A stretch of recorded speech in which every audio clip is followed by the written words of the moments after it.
अभी मंगलाचरण करेंगे, हाथ जोड़ लेंगे। नमो अरिहंताणं, नमो सिद्धाणं, नमो आयर्याणं, नमो वज्रायाणं, नमो लोये सवसाहुणं,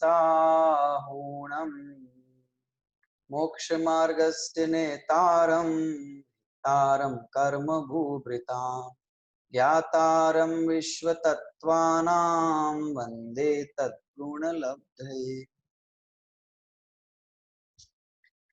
यह तत्वार्थ सूत्र नाम का महाग्रंथ है, जिसके पहले अधिकार के ऊपर हमारी चर्चा चल रही है और हम 5 ज्ञानों का स्वरूप, 5 प्रमाणों का स्वरूप समझ रहे हैं, जिसमें हमने मति ज्ञान और श्रुत ज्ञान रूप परोक्ष प्रमाण का स्वरूप समझा और प्रत्यक्ष प्रमाण के 3 भेद अवधि ज्ञान, मनः पर्यय ज्ञान और केवल ज्ञान है, जिसमें अवधि ज्ञान के विषय में हमने संक्षेप में कल समझा था। आज हम हमारी चर्चा मनः पर्यय ज्ञान के ऊपर करेंगे। आचार्य देव ने इस संबंधी 2 सूत्र ग्रंथ में दिए हैं, तो हम चलते हैं सूत्र क्रमांक 23 की तरफ।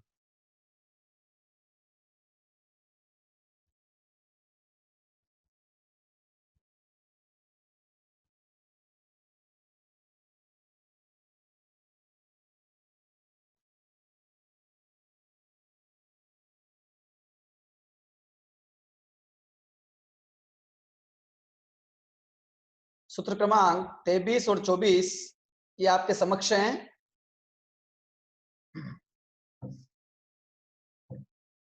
मैं सूत्र का पाठ करता हूं, आप सभी ध्यान पूर्वक सुनना। सूत्र क्रमांक 23।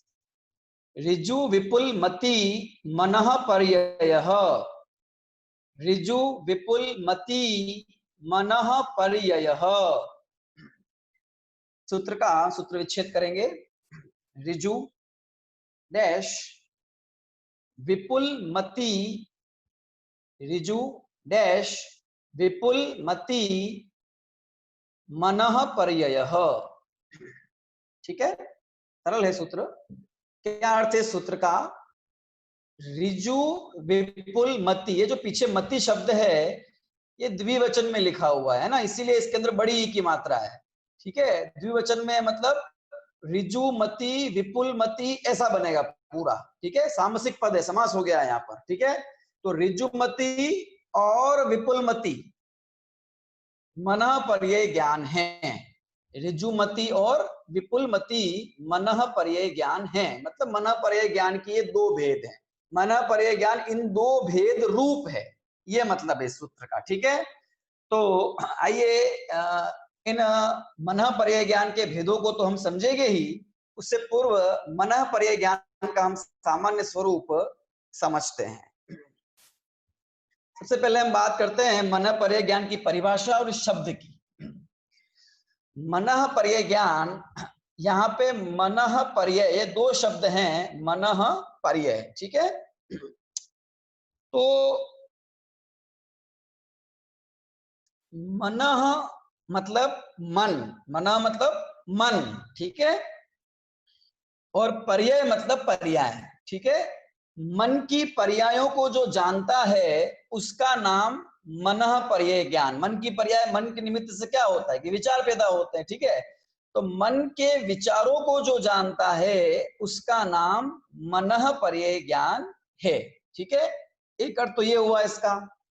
दूसरा अर्थ, मन द्वारा जिन पदार्थों के बारे में विचार किया जाता है, ठीक है, उनको भी मन कहा जाता है, उन्हें मति भी कहा जाता है। ठीक है ना, मति मतलब बुद्धि द्वारा, ज्ञान द्वारा, मन द्वारा, मन द्वारा जिन पदार्थों का विचार किया जाता है उसे भी मन कहते हैं। ठीक है, और पर्यय मतलब उसका पर्ययन करना, उसका ज्ञान करना, मतलब मन द्वारा जिन पदार्थों के बारे में सोचा जा रहा है उन पदार्थों का ज्ञान करना, उसका नाम भी मनः पर्यय ज्ञान है।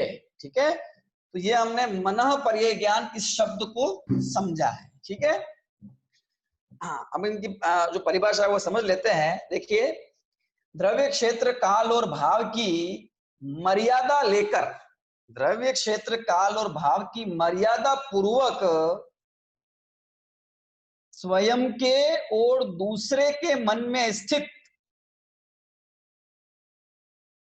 स्वयं के और दूसरे के मन में स्थित रूपी पदार्थों का ज्ञान करने वाले प्रत्यक्ष ज्ञान को मनः पर्यय ज्ञान कहते हैं। वापिस, द्रव्य क्षेत्र काल और भाव की मर्यादा लिए हुए स्वयं के और दूसरे के मन में स्थित रूपी पदार्थों का ज्ञान करने वाले प्रत्यक्ष ज्ञान को मनः पर्यय ज्ञान कहा जाता है। ठीक है, अब हम समझेंगे इसके एक एक पक्ष को। देखिए, इसका नाम भले ही मनः पर्यय ज्ञान है, लेकिन ये मन से नहीं होता है ना, ये मन से नहीं होता है, ये तो सीधा प्रत्यक्ष आत्मा से ही होने वाला ज्ञान है। लेकिन दूसरे के मन में स्थित रूपी पदार्थ को जानता है, दूसरे के मन में स्थित विचारों को जानता है, इसलिए इसकी मनः पर्यय ज्ञान ऐसी संज्ञा की गई है। ठीक है ना, यहाँ मनः पर्यय ज्ञान मतलब मन से होता है या मन के निमित्त से होता है, ऐसा अर्थ मनः पर्यय ज्ञान का नहीं लेना है। इसीलिए ये मति ज्ञान और शुद्ध ज्ञान से भिन्न है ना, वे परोक्ष ज्ञान है, इंद्रिय और मन के निमित्त से होते हैं, ये मन के निमित्त से नहीं होता, तभी तो इसको आचार्य ने प्रत्यक्ष ज्ञान में रखा हुआ है। ठीक है ना, मनः पर्यय ज्ञान। तो मनः पर्यय ज्ञान क्या करता है?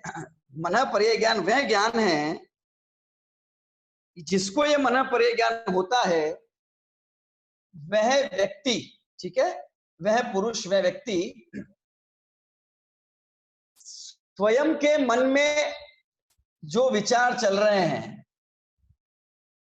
उनको जान लेता है। ठीक है, उनको जानता है। इसमें तो हमें कोई आश्चर्य की बात नहीं लग रही है। क्यों? क्योंकि ये तो हम भी जानते हैं हमारे मन में क्या चल रहा है। ठीक है, उसमें भी विशेषता क्या है वो बात करेंगे हम आगे जाकर। और दूसरे के मन में क्या विचार चल रहा है, दूसरा मन में क्या सोच रहा है, किस चीज के बारे में सोच रहा है, किस पदार्थ के बारे में सोच रहा है, किस रूपी पदार्थ का, है ना, किस स्पर्श रस गंध वर्ण युक्त पदार्थ का वह चिंतन कर रहा है, उस विचार को भी मनः पर्यय ज्ञान जान लेता है और उन विचारों के माध्यम से उस अर्थ को भी जान लेता है जिस पदार्थ के बारे में वो चिंतन कर रहा है। विचार को जानता है मतलब क्या जानता है ना, कोई व्यक्ति विचार कर रहा है कि मैं बहुत बड़ा घर बनाऊंगा अथवा मैं मर के क्या पता क्या बनूंगा, नरक में चला जाऊंगा। ठीक है, कोई व्यक्ति किसी पदार्थ को देखकर विचार कर रहा है कि अच्छा है बुरा है। ठीक है, किसी पदार्थ को जान रहा है अथवा अपनी कोई पदार्थ को देखकर भविष्य की कल्पनाएं कर रहा है। ठीक है, तो वे सारी चीजें जो भी वो व्यक्ति किसी पदार्थ को देखकर सोच रहा है, किसी पदार्थ के बारे में सोच रहा है, अपने जीवन के बारे में सोच रहा है, रूप के आश्रय से किए जाने वाला सारा चिंतन उस मनः पर्यय ज्ञान का विषय बनता है।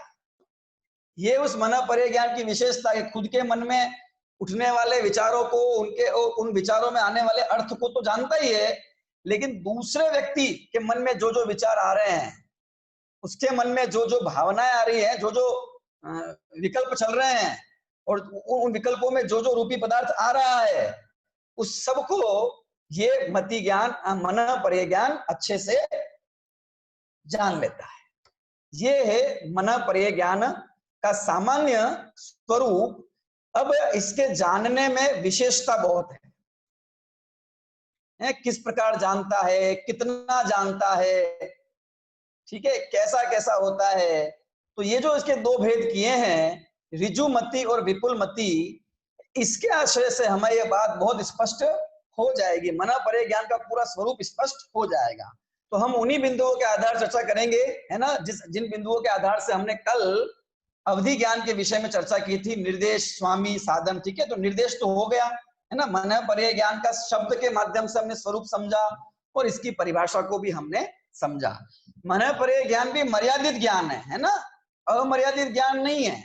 जैसे अवधि ज्ञान आवधिक है ना, इसी प्रकार मनः पर्यय ज्ञान भी आवधिक है, लिमिटेड। ये चारों ज्ञान लिमिटेड है, अनलिमिटेड ज्ञान तो केवल एक ही है, वो केवल ज्ञान।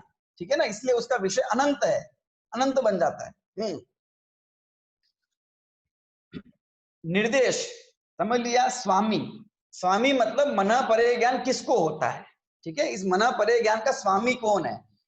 जिस तरह अवधि ज्ञान चारों गति के जीवों को होता है, उसी प्रकार मन परे ज्ञान चारों गति के जीवों को नहीं होता है। ये केवल मनुष्य गति के जीव को ही होता है, केवल मनुष्यों को होता है। कि सारे मनुष्यों को होता है, सारे मनुष्य इसके स्वामी है क्या? कि नहीं नहीं, सारे मनुष्य इसके स्वामी नहीं, केवल सम्यक दृष्टि जीव ही इसके स्वामी है। सम्यक दृष्टि मनुष्य,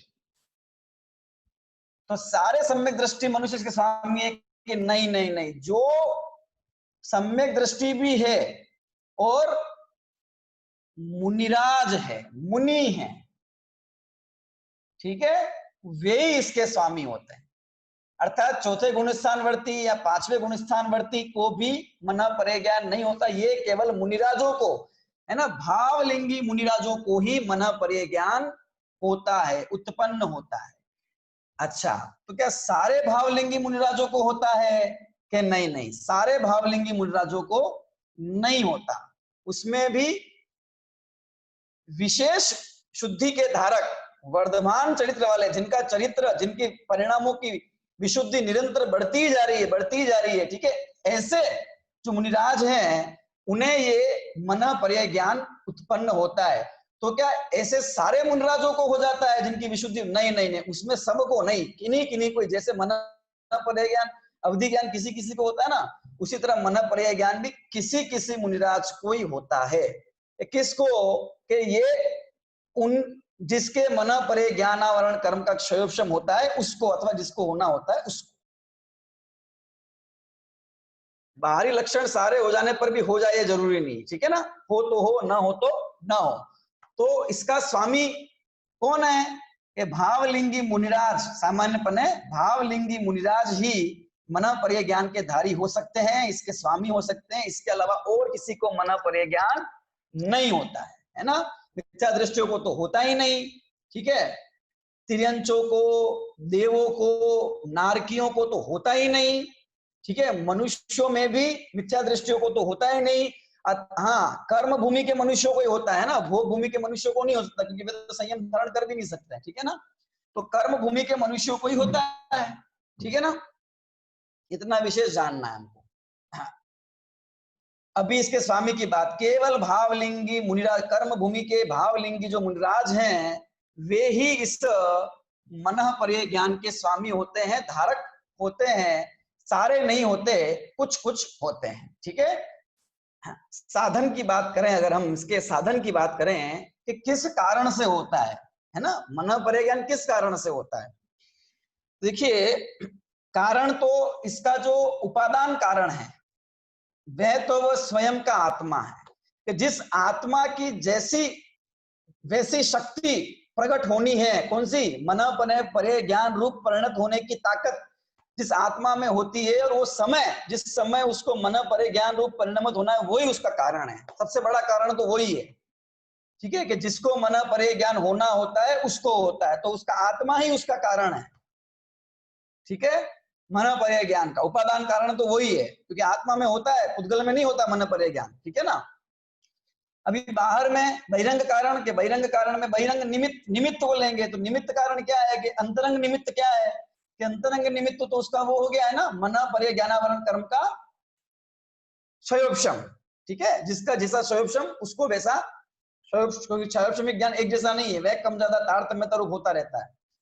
तो मन पर्याय ज्ञानावरण कर्म का क्षयोपशम, ये उसका अंतरंग कारण हो गया, अंतरंग निमित्त हो गया, ठीक है। और बहिरंग निमित्त क्या हो सकता है? कि बहिरंग निमित्त वैसे तो ये जो कर्म का क्षयोपशम है ये इसका अंतरंग है, और इसके अलावा जो है जैसे कि सम्यक दर्शन है ना, केवल सम्यक दर्शन नहीं, सम्यक दर्शन के साथ में संयम अर्थात भावलिंगीपना, ठीक है ना। हाँ, केवल संयम नहीं, क्योंकि बाहरी संयम केवल और सम्यक दर्शन नहीं होगा तो ऐसे द्रव्यलिंगी मुनिराजों को भी नहीं होगा। केवल सम्यक दर्शन होगा लेकिन सम्यक चारित्र नहीं होगा, ठीक है ना। तो ऐसे सम्यक दृष्टि चौथे गुणस्थानवर्ती अथवा आंशिक चरित्र के धारी पांचवें गुणस्थानवर्ती को भी नहीं होगा, ठीक है ना। हाँ, सकल संयम के जो धारक हैं, महाव्रत के जो धारी मुनिराज हैं, उन्हीं को होता है। तो उन महाव्रतों को सम्यक दर्शन के सहित उन महाव्रतों को इसका कारण, बाह्य कारण हम कह सकते हैं। ठीक है, ये उसका साधन है, क्योंकि उन्हीं को होता है और किसी को नहीं होता, इसलिए। ठीक है,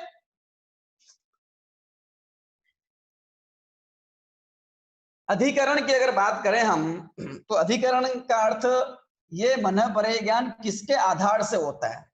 ठीक है, तो मोटे मोटे रूप में बात करें तो जीव के आधार से होता है। ठीक है, लेकिन जीव में भी सम्यक दृष्टि, न केवल सम्यक दृष्टि और सम्यक चरित्रवंत, ठीक है, उनको होता है, तो ये उसका आधार अच्छा, और किसको, क्या है इसका आधार, कि ये केवल मनुष्य को ही होता है ना, इसलिए मनुष्य लोक इसका आधार है। मनुष्य लोक मतलब 2.5 दीप इसका आधार है। ठीक है, क्योंकि 2.5 दीप के अंदर ही मनुष्य पाए जाते हैं, 2.5 दीप के बाहर मनुष्य नहीं पाए जाते हैं, उससे ऊपर भी नहीं, उसके नीचे भी नहीं। ठीक है, 2.5 दीप में पाए जाते हैं, तो 2.5 दीप में ही ये इसका बाह्य आधार हो गया। ठीक है, और अब वो 2.5 दीप कहाँ है, कि वो मध्य लोक में, तो वो उसका आधार हो गया। और मध्य लोक कहाँ है, कि वो तरस नाड़ी में, तो वो उसका आधार हो गया। ऐसे आधार तो बढ़ सकता है। ठीक है ना, ये इसका अधिकरण हो गया। वह जीव जिसे मना परे ज्ञान हुआ है, उससे लेकर और तरस नाड़ी और लोक, ये आधार हो गया। ठीक है ना, स्थिति, कि मन परे ज्ञान की स्थिति क्या है। मन परे ज्ञान होता है तो कब तक रहता है। ठीक है, मन परे ज्ञान होता है तो ये कब तक बना रहता है मन परे ज्ञान। कि मन परे ज्ञान 2 प्रकार का कहा है, कि ऋजुमति और विपुलमति। जो विपुलमति मन परे ज्ञान है, ये एक बार हो जाए तो फिर छूटता नहीं है वापस। ये एक बार होने पर छूटना नहीं है, क्योंकि ये तद्भव मोक्षगामी जीवों को ही होता है। उसी भव में मोक्ष जाने वाले चरम शरीरी जीवों के ही विपुलमति मन परे ज्ञान होता है। लेकिन जो ऋजुमति विपुल मन परे ज्ञान है, ये मन परे ज्ञान होकर छूट भी सकता है। ठीक है, ये मन ज्ञान होकर, जरूरी नहीं कि सबके छूट जाएगा, और अंत में तो सारे मति ज्ञान छूट ही जाएंगे, सारे मन परे ज्ञान छूट ही जाएंगे जब केवल ज्ञान होगा। लेकिन इन दोनों को अगर देखें तो विपुलमति एक बार होता है तो केवल ज्ञान होने पर ही छूटता है, और ऋजुमति हुआ और छूट भी सकता है, चाहे केवल ज्ञान हो ना हो। ठीक है, ये इन दोनों में अंतर है विशेष। अभी आगे और अंतर के लिए सूत्र अलग से दिया ही है आचार्य देव ने 24वां, उसको भी हम पढ़ेंगे। हाँ, तो ये इनकी स्थिति हो गई। ठीक है, विधान का मतलब भेद, तो मन परे ज्ञान के 2 भेद कहे हैं, है ना, ऋजुमति और विपुलमति मन परे ज्ञान, ये इसके 2 भेद हैं। इन दोनों भेदों को हमको समझना है, क्योंकि इन भेदों को हम समझेंगे तो मन परे ज्ञान हमको समझ में आएगा। ठीक है, हाँ, मन परे ज्ञान को हम थोड़ा सा द्रव्य क्षेत्र काल भाव से भी समझ लेते हैं, कि मन परे ज्ञान दूसरों के मन में स्थित रूपी पदार्थों को जानता है, उसके विचारों को जानता है। ठीक है, पर किसके विचारों को जानता है, कि चारों गतियों के जीवों के विचारों को जानता है क्या, कि नहीं, नरक गति के जीव इसमें नहीं आएंगे।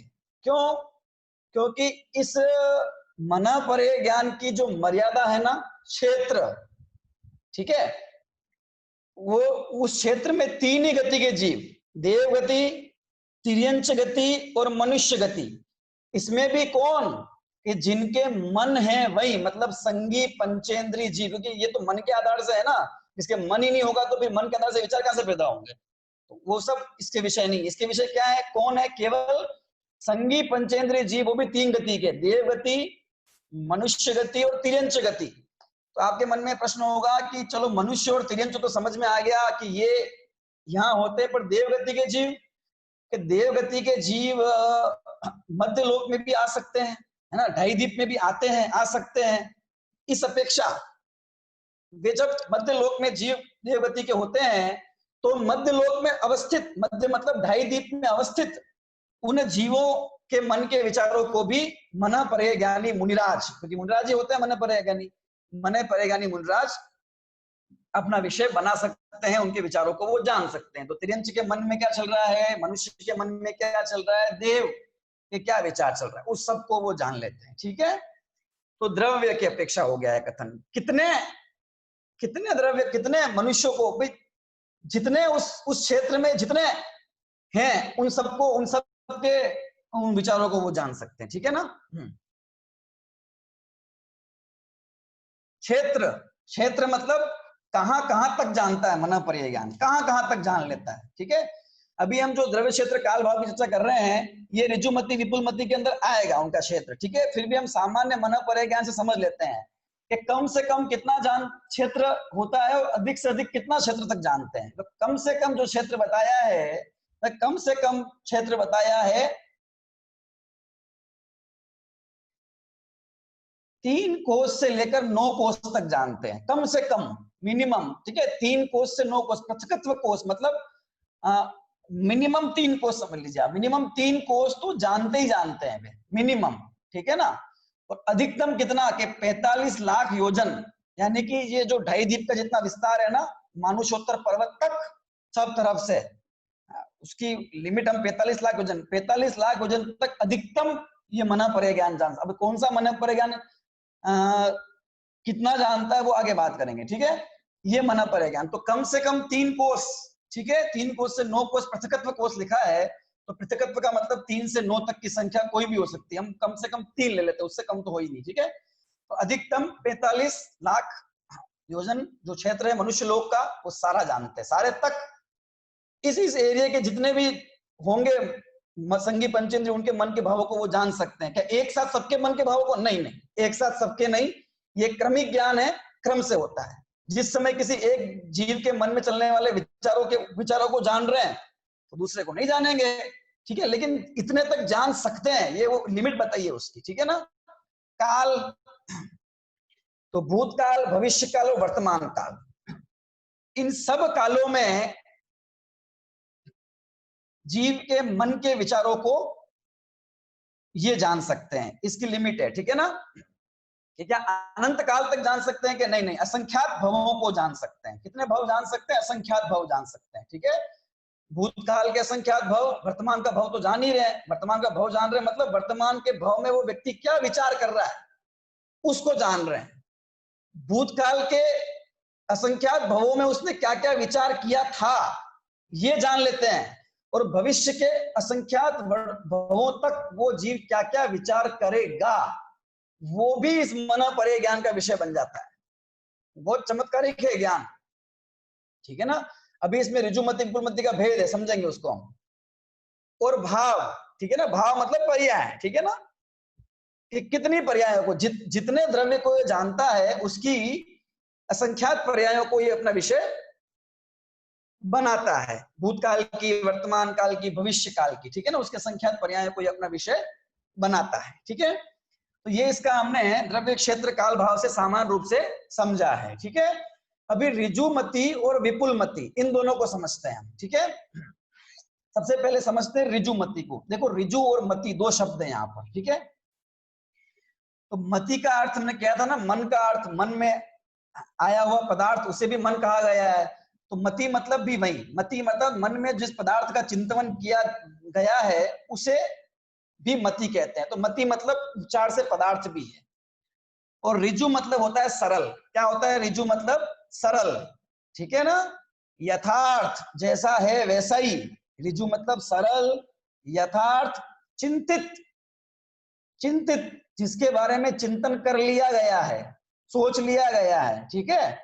और व्यक्त, व्यक्त का मतलब चिंतित ही है, ठीक है ना।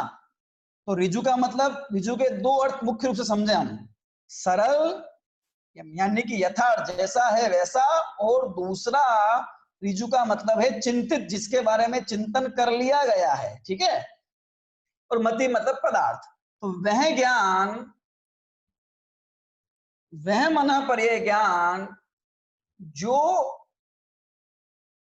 यथार्थ पदार्थ का ज्ञान करता है। इसका मतलब जिस पदार्थ का सरलता से उस जीव ने विचार किया है, सरलता से विचार किए हुए पदार्थ का ज्ञान करता है, सरलता से विचार किए गए पदार्थ को जानता है। इसका मतलब ये कि जैसा वो पदार्थ है उसने उसको वैसा ग्रहण किया, ठीक है। जैसा पदार्थ है उसको वैसा जान रहा है, उसके बारे में गलत नहीं जान रहा है, मिथ्या नहीं जान रहा है, ठीक है, अथवा बहुत ज्यादा गहराई से घुमा फिरा के नहीं जान रहा है, जैसा है सामान्यपना वैसा सत्य जान रहा है। ठीक है, सत्य जान रहा है।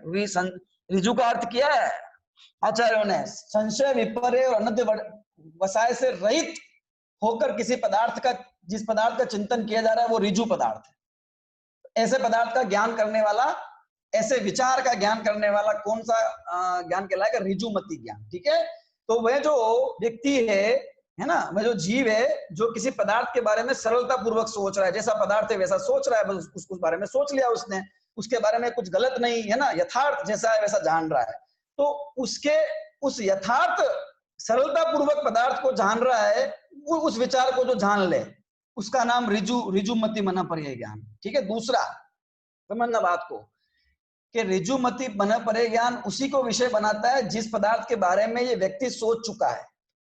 चिंतित पदार्थ जिसका चिंतन इसने कर लिया है, यानी कि अभी 1 मिनट पहले या फिर एक समय पहले या फिर समझ लीजिए एक भाव पहले। ठीक है, इसकी एक लिमिट होगी, बात करेंगे हम, एक लिमिट है ऋजुमति की।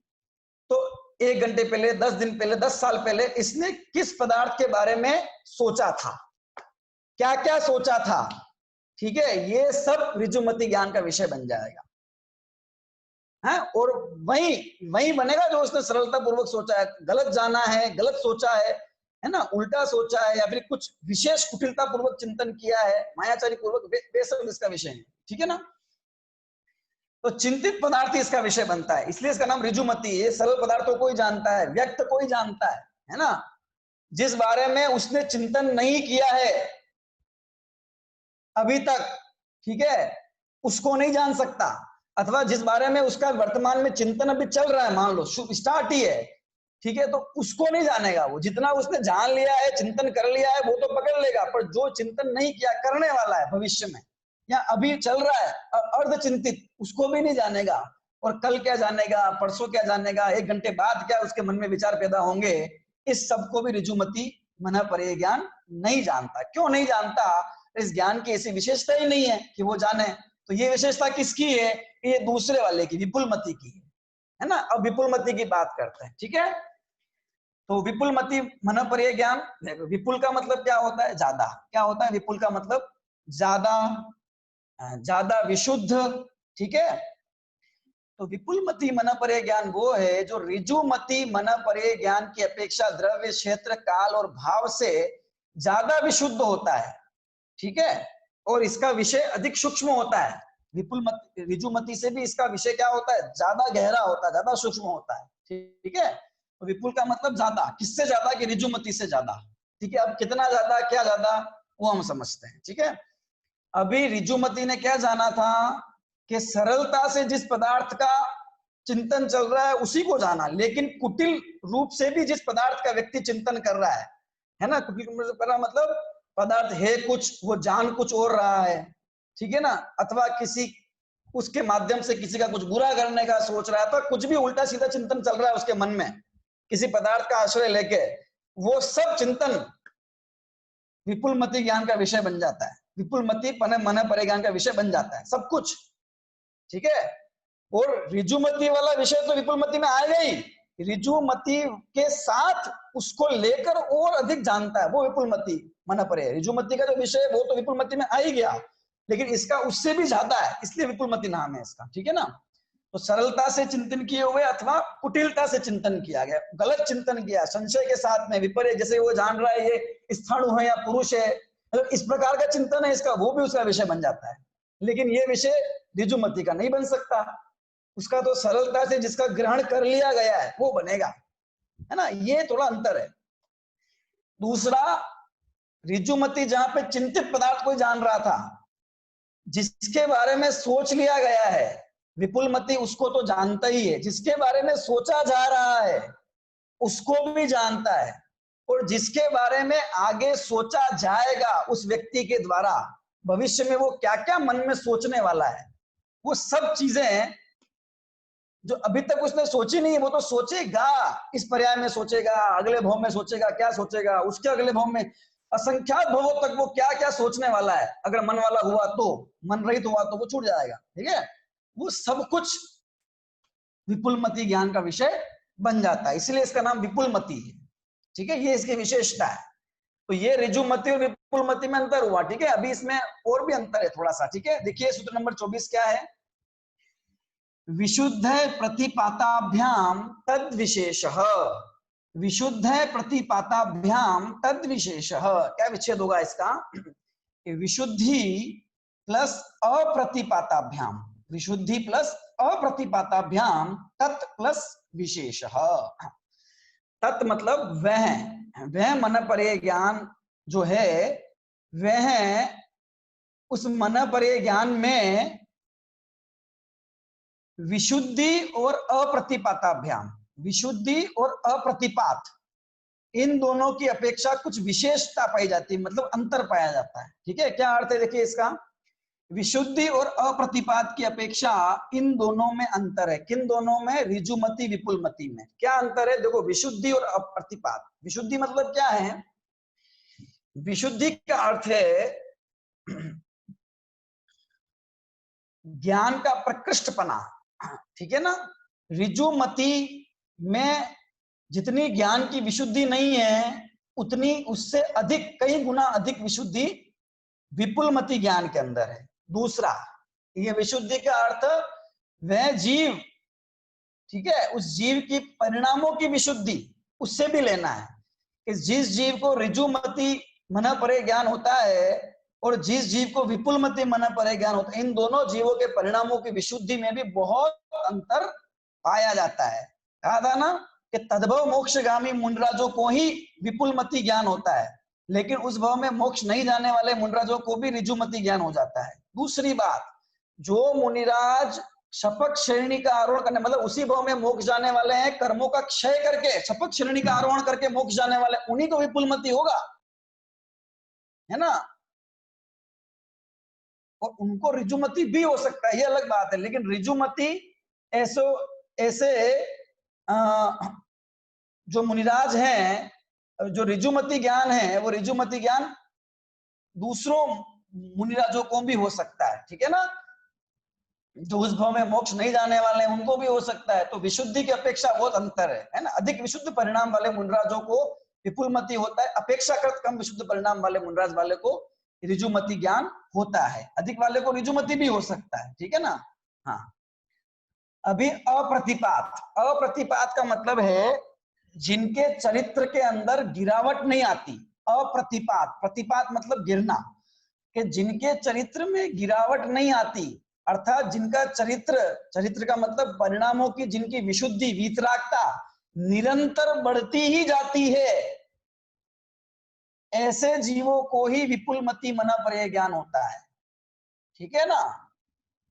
लेकिन जिनके प्रतिपात हो जाता है, अर्थात जिनके परिणाम गिर भी सकते हैं, ठीक है ना, उपशम श्रेणी वाले मुंडराज 11वें गुण स्थान में गए, फिर से उनके परिणाम गिर गए, नीचे आ रहे हैं, तो ऐसे ऐसे ऐसे मुनिराजों को भी ऋजुमति ज्ञान हो सकता है। ठीक है ना, लेकिन वो छूट जाता है बाद में, ऋजुमति ज्ञान बाद में छूट भी जाता है ना। अब वो गिरते गिरते अभी गुणस्थान, छठे गुणस्थान से और नीचे आ गया, गिर जाएगा उनके, आता ही है, पक्की बात है। ठीक है ना। हाँ, तो क्योंकि ये मुनियों को ही होता है। तो अप्रतिपात मतलब, प्रतिपात मतलब जो गिर जाए, अर्थात जो मन परे ज्ञान गिर जाए मतलब होके खत्म हो जाए, वो ऋजुमति। लेकिन जो होके खत्म ना हो, ऋजुमति खत्म हो ही जाएगा जरूरी नहीं है ना, केवल होने तक, पर हो जाता है, हो सकता है। लेकिन विपुलमति के साथ में ऐसा कभी नहीं होता, क्योंकि ये उन्हीं मुनिराजों को होता है कि जो मुनिराज उसी भव में मोक्ष की प्राप्ति करने वाले होते हैं। तो इस प्रकार विशुद्धि और अप्रतिपात, इन दोनों की अपेक्षा भी ऋजुमति और विपुलमति में अंतर पाया जाता है। ठीक है ना। ऋजुमति और विपुलमति के विषय में भी अंतर है। ऋजुमति का उत्कृष्ट क्षेत्र जो है वो 9 योजन तक ही है, लेकिन विपुलमति का उत्कृष्ट क्षेत्र कितना, 45 लाख योजन है। ये भी उसका अंतर है। ठीक है, अथवा मनुष्य के परिणामों को वो जान रहा है, पदार्थों को वो जान रहा है। तो ऋजुमति तो सरल पदार्थों को जान रहा है, लेकिन वह कुटिल विचारों को भी जान लेता है।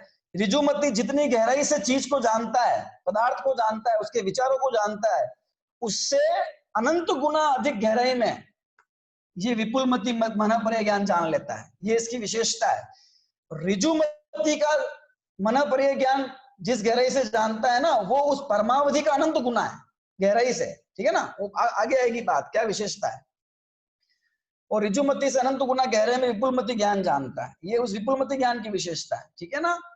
इसी तरह से पर्यायों के विषय में भी, भवों के विषय में भी है ना, अधिक से अधिक 9 भव जान सकता है ऋजुमति ज्ञान। 9 भव अधिक से अधिक जो होके आए हैं, जिनके बारे में चिंतन कर लिया गया है कि पिछले 9 भवों तक इसने क्या क्या सोचा होगा, वो सब जान लेगा।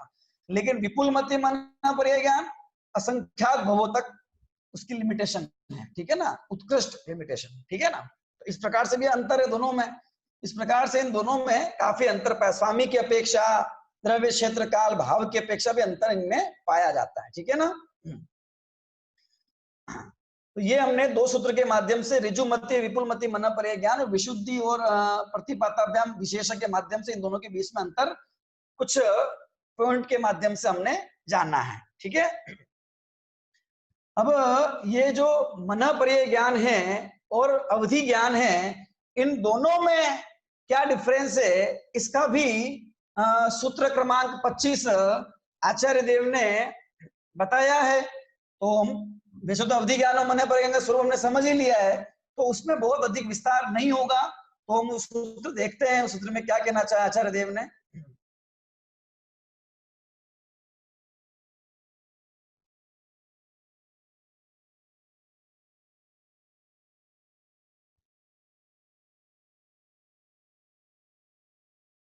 देखिए सूत्र क्रमांक 25 आपके सामने है, सूत्र पाठ करता हूं मैं। विशुद्धि क्षेत्र स्वामी विषयेभ्यो वधि मनः पर्ययोः। विशुद्धि क्षेत्र स्वामी विषयेभ्यो वधि मनः पर्ययोः। विशुद्धि डैश क्षेत्र डैश स्वामी डैश विषयेभ्यो प्लस अवधि डैश मनः पर्ययोः। क्या कहना चाहते हैं यहाँ पर कि अवधि ज्ञान और मन पर्याय ज्ञान में विशुद्धि क्षेत्र स्वामी और विषय इसकी अपेक्षा अंतर पाया जाता है, ठीक है ना। तो देखते हैं, देखो पॉइंट दिए हुए हैं, देखिए विशुद्धि अवधि ज्ञान कम विशुद्ध है, मन पर्याय ज्ञान उससे कई गुना अधिक विशुद्ध है, ठीक है ना। अवधि ज्ञान के जो स्वामी है ना, क्षेत्र कहाँ का पैदा, ये त्रस नाड़ी में पैदा हो जाता है, ये केवल मनुष्य लोक में पैदा हो सकता है, हमने समझा था। इसका क्षेत्र क्या है कि पूरे लोक, समस्त लोक इसका क्षेत्र है, सारे लोक के पदार्थों को जान सकता है, वो तो असंख्यात लोक प्रमाण भी जान सकता है। इसका क्या है कि 45 लाख योजन तक ही ये जानता है, मन पर्याय ज्ञान स्थित जीवों के मन के विषयों को जानता है। स्वामी की अपेक्षा देखें, है ना, क्षेत्र के बाद स्वामी, तो इसके स्वामी तो चारों गति के जीव है, ठीक है ना। लेकिन मन पर्याय ज्ञान के स्वामी केवल मनुष्य गति के मुनिराज हैं, है ना, संयमी वर्धमान चरित्र वाले। और देखो क्या लिखा है, 7 रिद्धियों में से कम 1 रिद्धि जिसको प्रकट हो, ऐसे मुनिराज, ठीक है ना। और विषय, तो विषय जो अवधि परमाणु तक को जान लेता है अवधि ज्ञान, ठीक है ना, सामान्यतया। अभी वो मन पर्याय ज्ञान उसका भी अनंतवा भाग जानता है, मतलब और अधिक उस गहराई तक उस विषय को जानने की सामर्थ्य रखता है, ये मतलब है उसका, ठीक है ना। कि अवधि ज्ञान का विषय कितना है कि अवधि ज्ञान का विषय मन पर्याय ज्ञान से अनंत गुना होता है। विषय के बारे में चर्चा आएगी तब आगे सूत्र में हम वहां और चर्चा इसकी करेंगे। तो ये अवधि ज्ञान और मन पर्याय ज्ञान में भेद होता है, ठीक है ना। अवधि ज्ञान का विषय ज्यादा हो सकता है, लेकिन मन पर्याय ज्ञान का विषय गहरा होता है। अवधि ज्ञान ज्यादा लोगों को हो सकता है, मन पर्याय ज्ञान कम लोगों को होता है, पर उसका विषय बहुत गहरा होता है। और दोनों ज्ञान जिन जीवों को होते हैं उनकी विशुद्धि में बहुत अंतर होता है, परिणामों की संयम में हर प्रकार से, ठीक है ना। हाँ, तो इस अपेक्षा इन दोनों के अंतर को हम जान सकते हैं। इसका मतलब ये नहीं है कि अधिक विशुद्ध परिणाम वाले को अवधि ज्ञान कहने का मतलब मन पर्याय ज्ञान ही होगा, अवधि ज्ञान नहीं होगा, वो भी होता है, पर ये ज्ञान की अपेक्षा विशुद्धि की बात हो रही है कि उसका विषय जो है वो ज्यादा गहरा विषय मन पर्याय ज्ञान पकड़ता है, ये मतलब है उसका, ठीक है ना। तो ये अवधि ज्ञान और मन पर्याय ज्ञान का अंतर हमने समझा। और मन पर्याय ज्ञान